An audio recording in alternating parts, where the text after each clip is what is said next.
sa ano mo? Mga taga saan ba kayo? Ha? Sa baryo?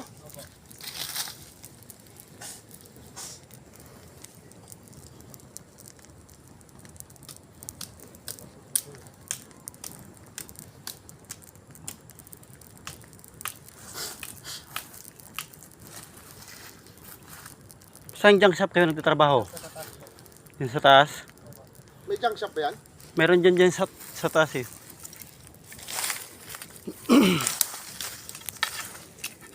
Dapat hindi kayo pumapasok sa ano, mga ganitong area. Private property to eh. Yung matanda dyan na ano ba yan dito siya? Ano siya dito?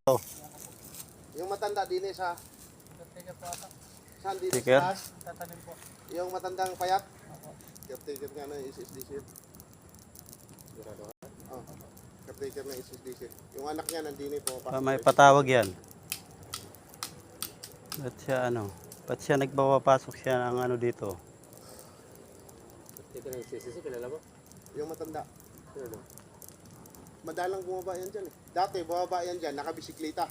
Pero naka-ano pa? Ano lang po, yung pagmagtanim lang po. Naka-duty pa ito.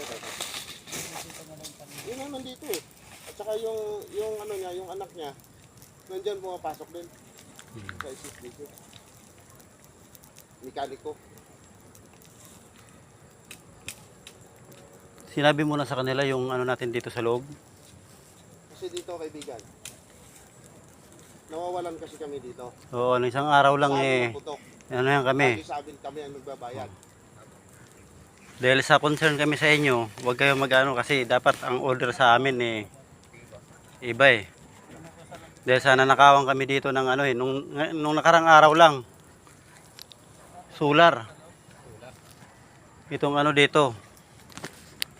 Hindi, kung yun naman eh, ano sa junk shop nila.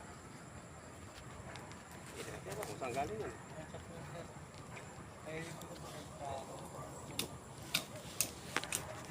Pero dapat doon lang kayo dapat sa junk shop na ano malapit.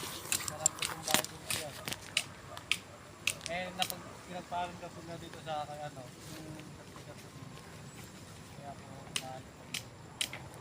Yung nga po sana kami tutunog eh, bawal naman po. Tilas pa ulit ito, pag nakasunog ka dito, malaki mo pero arto ng ano dito. Oo, malaki babayaran nyo. Baka ano yun pa kayo, padampot kayo. Kaya nga po namin, baka po kami mga commission yun. Dapat bago nag-ano yung matanda, dapat nagsabi dito, nagsasabi sa amin. Kasi baka mamaya, mapagkamalan nga namin kayo. At tulad niya, nagkakandawalaan dito sa amin. Isa na kayo sa suspect dyan. Ano ba yung laman ng ano nila? Bag. Ice pick? Wala po ice pick po yan. Tinapay lang po yan. Saka yung tanggal na po ng